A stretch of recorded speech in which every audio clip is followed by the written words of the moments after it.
Friends, कैसे हैं आप सब लोगों की पढ़ाई कैसी चल रही है। आई होप अच्छी ही चल रही होगी। आज की इस वीडियो में हम बात करने वाले हैं जो आरपीएससी सेकंड ग्रेड की तैयारी कर रहे हैं, साइंस से जो स्टूडेंट तैयारी कर रहे हैं वो आगे 60 डेज़ में किस तरह की रणनीति को अपनाएं। अभी जो फर्स्ट ग्रेड का एग्ज़ाम हुआ है उसके बाद आप जिस पैटर्न से तैयारी कर रहे हैं उसके बाद भी आपकी रणनीति में क्या चेंज करने चाहिए, या फिर जो स्टूडेंट जो फर्स्ट ग्रेड की एग्ज़ाम जिन्होंने दी है बायोलॉजी, केमिस्ट्री या फिजिक्स से, वो आके अपनी 2 महीने की तैयारी किस तरह से करें कि उनकी भी सेकंड ग्रेड की एग्ज़ाम है वो क्रैक हो जाए। यानी जिन्होंने फर्स्ट ग्रेड के जिनके अच्छे नंबर आ रहे हैं उन्हें तो कोई प्रॉब्लम नहीं है, लेकिन जो स्टूडेंट अच्छे से 40% मार्क्स से क्वालिफाई नहीं कर पाए हैं या फिर उनको लग रहा है कि हमें आगे एग्ज़ाम की तैयारी करनी चाहिए सेकंड ग्रेड की, तो वो स्टूडेंट किस तरह से अपनी तैयारी कर सकती हैं, इस वीडियो में हम इस बारे में बात करने वाले हैं। तो मैं नीतू सिंघल आपका स्वागत करती हूँ अपने YouTube channel Divya biology classes में। आज हम बात करने वाले हैं कि आरपीएससी सेकंड ग्रेड में साइंस की से तैयारी करने वाले स्टूडेंट के लिए 60 डेज़ की अब स्ट्रेटजी या रणनीति हमारी क्या होनी चाहिए। तो स्टूडेंट अभी 2 तरह के स्टूडेंट इसमें बन गए हैं, या फिर एक ऐसे स्टूडेंट हैं जो लंबे समय से सेकंड ग्रेड की ही तैयारी कर रहे हैं, यानी इनको काफ़ी एक लंबा टाइम हो गया है, 6 महीने का, 8 महीने का, 1 साल तक अभी। तो वो उन स्टूडेंट के बारे में भी बात कर लेते हैं, और या फिर वो दूसरे स्टूडेंट वो हैं जो फर्स्ट ग्रेड की एग्ज़ाम देने के बाद अपनी तैयारी में जुटे हैं। तो दोनों में के बारे में हम बात करेंगे कि पहले हम बात करते हैं कि जो बहुत लंबे समय से तैयारी कर रहे हैं उन स्टूडेंट को आरपीएससी ने जो फर्स्ट ग्रेड की एग्ज़ाम ली है, अभी जो पेपर हुए हैं सब्जेक्ट के, उसके अकॉर्डिंग अब उनको किस तरह से तैयारी करने की ज़रूरत है या फिर क्या अपने पैटर्न में चेंज करने की ज़रूरत है। तो आप अपने पैटर्न के अनुसार सबसे पहले तो तैयारी करें, मतलब जिस तरह से आप तैयारी करते आ रहे हैं उस तैयारी को आप कंटिन्यू रखें, आपको डरना नहीं है। दूसरा है, सबसे इम्पोर्टेंट पॉइंट है कि आपको बार बार रिवीजन करना है, कि बार बार आपको किस पे ध्यान देना है कि आपको जो रिवीजन है, जितना मल्टीपल रिवीजन आप करेंगे आपकी जो क्लियरिटी उतनी ही बढ़ती चली जाएगी और नेगेटिव मार्किंग का वो खतरा कम होता चला जाएगा। थर्ड हम बात कर लेते हैं कि आपको एनसीईआरटी पे जोर देना है। मतलब मैं ये कह रही हूँ कि हमारा जो फर्स्ट ग्रेड की एग्ज़ाम जिन्होंने दी थी बायोलॉजी केमिस्ट्री से, वो हमारे सीनियर सेकेंडरी लेवल का और बीएससी लेवल का और एमएससी लेवल का पेपर आता है, लेकिन उसमें लगभग 70% जो पेपर था हमारा एनसीईआरटी ही बेस्ड था। यानी 11th-12th की एनसीईआरटी जिन्होंने बहुत अच्छे से पढ़ ली थी वो उस पेपर को बहुत अच्छे से कर पाए थे, क्योंकि उसकी लाइन टू लाइन है वो एनसीईआरटी से आई हुई थी जैसे नीट का पेपर आता है। तो अगर फ्रेंड्स आपने किसी कोचिंग की है या फिर कोई भी बुक पढ़ी है, लेकिन उसके अलावा भी अगर आपने अभी तक भी एनसीईआरटी नहीं पढ़ी है, तो प्लीज़ मेरी आपसे रिक्वेस्ट है कि आप एनसीईआरटी को ज़रूर देख लें।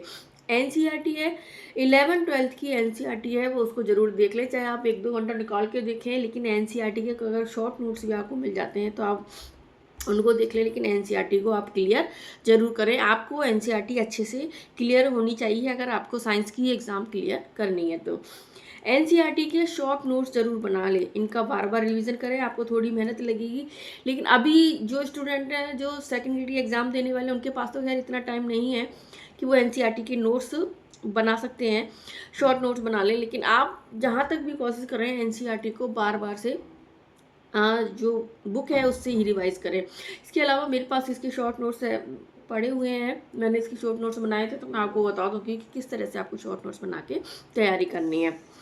एमसीक्यू की प्रैक्टिस ज़रूर करें। आप सबसे ज़्यादा हमारी क्या प्रॉब्लम रहती है कि हम पढ़ते रहते हैं लेकिन अपना एनालिसिस नहीं करते हैं। तो आपको एमसीक्यू प्रैक्टिस करनी है ज़रूर से ज़रूर।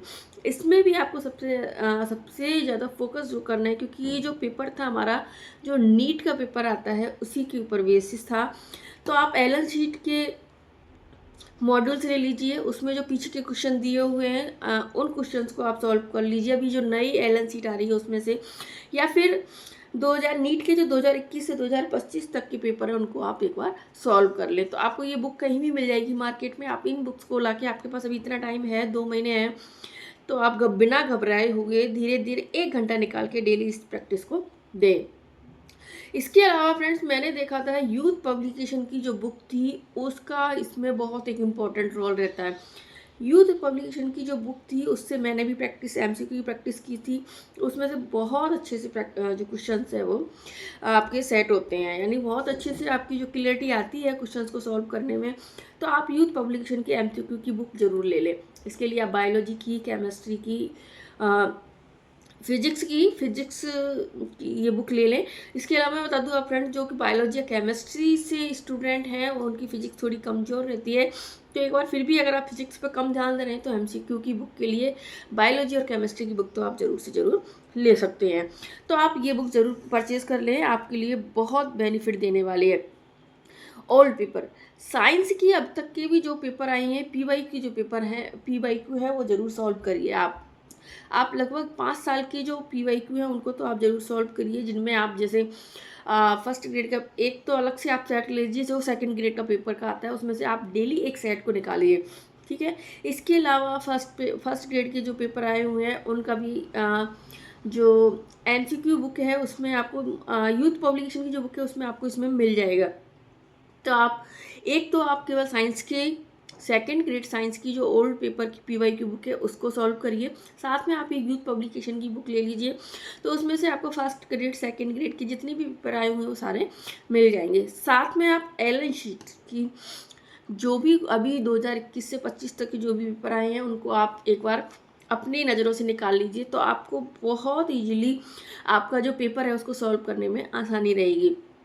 क्योंकि अभी जो नीट जो पेपर आ रहा था वो एनालिटिकल पेपर वो नीट का ही आ रहा था, उसी के अकॉर्डिंग इस बार हमारा जो पेपर आया था फर्स्ट ग्रेड का वो पूरा मॉडरेट पेपर था, यानी लेंथी पेपर था। तो आपको थोड़ी सी प्रैक्टिस हो जाएगी, तो पढ़ने के साथ साथ आपको ये भी प्रैक्टिस करनी है। तो मैंने आपको जो बताया फ्रेंड्स, इस चीज़ पे आप सबसे ज़्यादा ध्यान रखें। एक तो आपको एनसीईआरटी अच्छे से तैयार करनी है, दूसरा आपको एमसीक्यू की प्रैक्टिस बहुत अच्छे से करनी है, और जो मैटर आप पढ़ते आ रहे हैं उस मैटर को भी आप बार बार रिवाइज करते रहिए। तो फ्रेंड्स, इस तरह से अगर आप पढ़ेंगे तो आपकी साइंस में बहुत अच्छे नंबर आने के चांसेस हैं और आपका पेपर क्लियर भी हो जाएगा। अब हम बात कर लेते हैं उन स्टूडेंट की जो फर्स्ट ग्रेड की तैयारी जिन्होंने की थी और उसके बाद अभी उनके पास 2 महीने बचे हैं, तो वो अब कैसे तैयारी कर सकते हैं। तो जैसे आप देखेंगे तो फर्स्ट ग्रेड में जो पेपर हमने दिया था वो तो हमारा लगभग तैयार है, यानी जो केमिस्ट्री के स्टूडेंट थे उनका केमिस्ट्री है, फिजिक्स के थे फिजिक्स है, बायोलॉजी के थे बायोलॉजी है। तो वो स्टूडेंट है उनको तो एक बार अपना जो सब्जेक्ट था उसको तो छोड़ देना है। इसके अलावा आपके पास कोई भी 2 सब्जेक्ट बच जाएंगे, या तो केमिस्ट्री फिजिक्स या बायोलॉजी फिजिक्स, या फिर हम बोल सकते हैं फिजिक्स या बायोलॉजी। तो ठीक है, जो भी है, जो भी आपके पास पढ़ रहा है उसके लिए आप या तो एनसीईआरटी की बुक्स पढ़ लें, एनसीईआरटी की बुक्स पढ़ें, उसके शॉर्ट नोट्स पढ़ लें, या फिर आपके पास जो भी नोट्स आपको अवेलेबल हो जाए इस टाइम, यानी किसी की भी एक वीडियो आप कोई भी एक चैनल पकड़ लीजिए, उसकी अगर आपको अच्छे से वीडियो मिल जाए तो आप उनको पढ़ सकती हैं, ठीक है। क्योंकि आपके जो 50 क्वेश्चन है वो तो आपके बायोलॉजी आपके सब्जेक्ट जो था उसके अकॉर्डिंग क्लियर हो ही जाएंगे। साथ में आपको टीचिंग मेथड है वो भी तैयार करने हैं। पीवाईक्यू वही इस तरह से तैयारी करनी है, पीवाईक्यू एमसीक्यू प्रैक्टिस हमें वापस से करनी है। तो आप कैसे कर सकते हैं, वही आपको यूथ पब्लिकेशन की बुक अपने पास रखनी है, ये एलन शीट है, उससे आप अपने एमसीक्यू की प्रैक्टिस कर सकते हैं, ठीक है।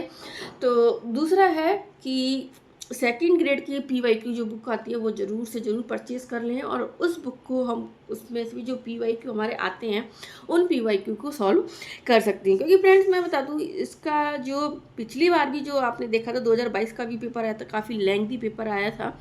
तो उस पेपर में से अगर हम देखें तो इसमें जैसे 50 क्वेश्चन हमारे आते हैं फिजिक्स में, वो सॉरी केमिस्ट्री के आते हैं, 50 क्वेश्चन बायोलॉजी के आते हैं, 50 क्वेश्चन हमारे फिजिक्स और टीचिंग मेथड्स के आते हैं, जिसमें 20 क्वेश्चन टीचिंग मेथड्स के हैं और 30 क्वेश्चन हमारे बोल सकते हैं फिजिक्स के आते हैं। तो फिजिक्स के क्वेश्चन को केवल फिजिक्स के स्टूडेंट ही कर पाते हैं, और कोई स्टूडेंट इतने टफ क्वेश्चन आते हैं कि उनको सॉल्व करना मुश्किल हो जाता है। तो आप अगर उसमें से 30 में से अगर 10 या 15 क्वेश्चन भी सॉल्व कर जाते तो आप बहुत अच्छी स्थिति में हैं।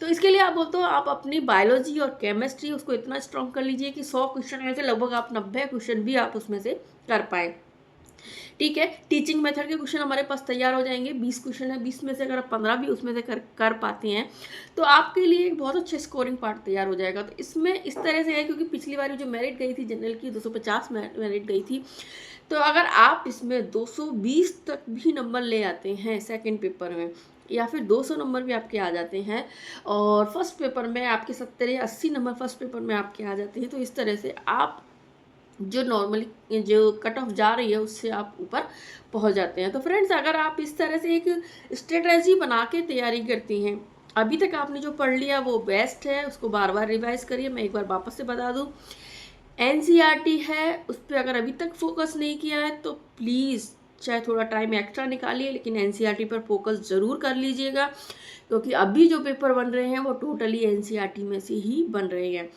तो एनसीईआरटी को ज़रूर तैयार कर लें। मेरे भी एनसीईआरटी के बायोलॉजी के पूरे नोट्स पड़े हुए हैं, अगर आप लोग कमेंट में बोलेंगे तो मैं आपको वो एनसीईआरटी के नोट्स वो आपको पढ़ा दूँगी, ठीक है। इसके साथ ही आपको एमसीक्यू प्रैक्टिस के लिए एलन शीट देखनी है, साथ में आपको यूथ पब्लिकेशन की बुक भी देखनी है। तो फ्रेंड्स, इस तरह से आप तैयारी करेंगे तो आपका सेकंड ग्रेड का जो पेपर है बहुत अच्छे से जाएगा। तो फ्रेंड, मिलते हैं एक नई वीडियो में। अगर आपको मेरी वीडियो अच्छी लगी है तो वीडियो को लाइक कर दीजिए, चैनल को सब्सक्राइब कर लीजिए ताकि अच्छी वीडियो आपको और मिल सके, और कमेंट्स करिए ताकि आपको अगर कोई और भी टॉपिक की वीडियो चाहिए या फिर आपको कुछ और मेरे से पूछना है तो आप पूछ सकते हैं। Thank you.